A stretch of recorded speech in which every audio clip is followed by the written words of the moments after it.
बड़ी खबर के साथ शुरुआत करते हैं। कोरबा से बड़ी खबर है, फांसी के फंदे पर मासूम का शव लटकता हुआ पाया गया है। 6ठी क्लास में मृतक पढ़ाई करता था और मौत की सूचना पर परिजनों में कोहराम मच गया। सीएससीबी चौकी क्षेत्र के बुधवारी बस्ती की एक घटना बताई जा रही है और सूचना पर पहुंची पुलिस मामले की जांच में जुटी हुई है। 6ठी कक्षा में मृतक मासूम पढ़ाई करता था, फांसी पर लटकता हुआ जिसका शव मिला है। खबर पर ज्यादा जानकारी के साथ हमारे संवाददाता मनोज यादव जुड़ रहे हैं। मनोज, मासूम का शव फांसी के फंदे पर लटकता मिला, क्या कुछ ये पूरा मामला है, क्या कह रही है पुलिस? जी पवन जी, आपको बताना चाहूंगा पूरा मामला जो है सीएसबी चौकी क्षेत्र बुधवारी बस्ती का है, जहां 13 वर्षीय जो है शुभांग नामक जो है छात्र ने घर पर जो है फांसी लगाकर खुदकुशी की है। इस घटना के बाद जो है परिवार में कोहराम मच गया है, रो रो कर बुरा हाल है। बताया ये भी जा रहा है कि जो है छात्र जो है इकलौता पुत्र था और परिवार में माता पिता और पुत्र तीनों बुधवारी स्थित मकान पर निवास करते थे। पिता जो है निजी कंपनी में काम करता था, रोजी मजदूरी कर बच्चे को पढ़ा रहा था निजी स्कूल में। इस पूरे मामले में जब हमने पुलिस से बात की तो पुलिस का कहना है कि बच्चा जो है अपनी माँ के साथ घूमने गया हुआ था। इस दौरान घर पर जो है पढ़ाई करने की बात को कहकर जो है वह वापस घर गया और घर में जो है बेडरूम पर फांसी के फंदे पर लटक गया। पुलिस जब जांच में जुटी तो पूरा मामला खुलकर सामने आया कि जो है जो छात्र है वो डिप्रेशन में था, पढ़ाई को लेकर काफी जो है कम अंक आए थे उसके मूल्यांकन में, जिसके चलते वो थोड़ा तनाव में था। फिलहाल लेकिन परिजनों से बात की गई थी। परिजनों का कहना है कि पढ़ने लिखने में युवक काफी तेज था और होनहार था, लेकिन उसने कब क्यों और किन परिस्थितियों में घातक कदम उठाया उनकी भी समझ से परे है। लेकिन पुलिस की माने तो जब छात्र का जब बैग चेक किया गया तो उसपे जो टेस्ट हुए थे स्कूल में, मूल्यांकन टेस्ट, उसमें जो है काफी कम अंक मिले थे उनको और कई जो ऐसे विषय के कॉपी हैं जो पूरे नहीं हुए थे। तो निश्चित ही पुलिस इस पूरे मामले को जब जांच की गई तो उनका कहना है कि कहीं न कहीं छात्र जो है पढ़ाई को लेकर तनाव में था, जिसके चलते ये कदम उठाया है। फिलहाल सीएसबी चौकी प्रभारी ने इस पूरे मामले की जांच करने की बात कही है और स्कूल प्रबंधन से भी बात करने की बात कही है। लेकिन प्रथम दृष्टिया पढ़ाई को लेकर जिस तरह से डिप्रेशन में आया है, जिसके चलते उसने घातक कदम उठाया, ये बात कही जा रही है। मनोज, क्या बच्चे के स्कूल वालों से, प्रबंधन से भी कुछ बातचीत की गई है? क्या वहां पर उसके साथ अमानवीय कुछ ऐसा व्यवहार तो नहीं किया गया कम नंबर आने के बाद, जिसके बाद मासूम को ऐसा आत्मघाती कदम उठाना पड़ गया हो? पूरा मामला जो है ये जांच का विषय है। पुलिस किन किन बिंदुओं पर जांच कर रही है काफी हद तक निर्भर करेगा कि मामला का सत्यता के साथ पटाक्षेप हो पाए। जी निश्चित ही यह दुखद घटना है कि एक 13 वर्ष के छात्र ने घातक कदम उठाया है। इस मामले को जो है पुलिस गंभीरता से लेते हुए जो है स्कूल प्रबंधन से भी बात करने की बात कही है। पुलिस इस पूरे मामले में एक पहलू पर जांच कर रही है। जो छात्र है उसके दोस्तों से और जो परिजन है आसपास जो उनके जो मित्र हैं उनसे भी पूछताछ कर रही है कि किस तरह से ये रहता था, इसका स्वभाव कैसा था, किसी बात को लेकर डिप्रेशन में थोड़ी था।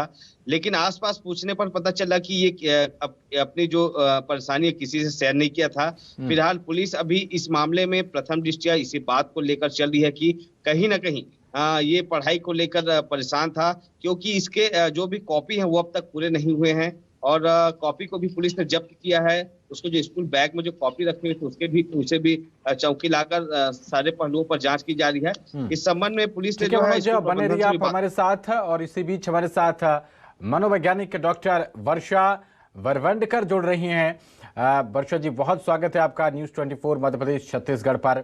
यहाँ पर एक मामला सामने आया है, बताया जा रहा है कि डिप्रेशन में आकर बच्चे ने सुसाइड अटेम्प्ट किए हैं और जिसकी वजह से उसकी मौत भी हो गई। आप ऐसे मामलों में क्या एडवाइस देंगी, क्योंकि पढ़ाई का प्रेशर आने वाले वक्त में बहुत राज्यों में देखा जाए तो एग्जाम होने वाले हैं, बच्चे इस तरीके के आत्मघाती कदम ना उठा पाएं? पहली प्रतिक्रिया आपकी वर्षा जी।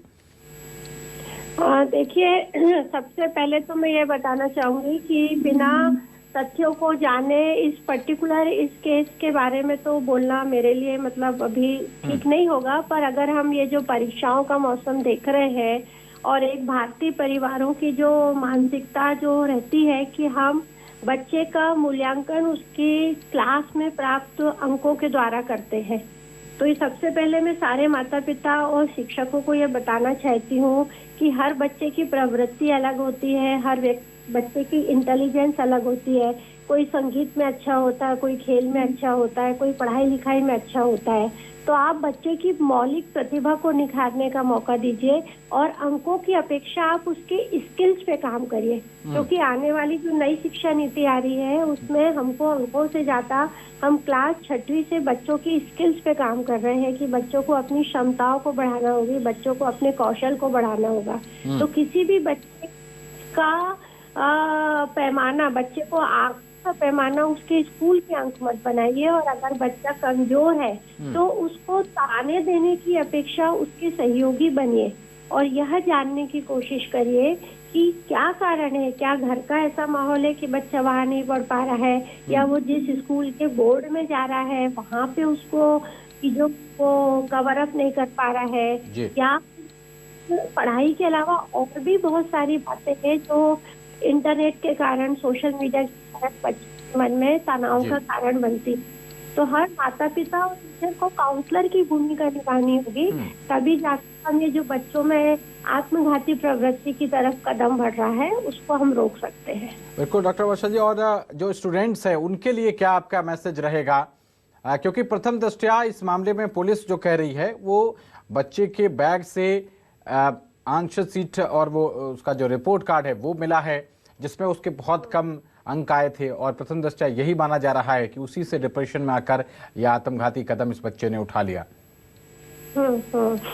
देखिए, बच्चों को मैं ये बताना चाहती हूँ, इवन जो कोई भी बच्चा या कोई परीक्षा के अंकों के कारण अगर वो आत्महत्या के कदम की तरफ बढ़ता है तो वो इसलिए नहीं बढ़ता है कि उसके अंक कम आए हैं, वो घबरा कर बढ़ता है कि मेरे स्कूल के टीचर्स क्या कहेंगे, मेरे माता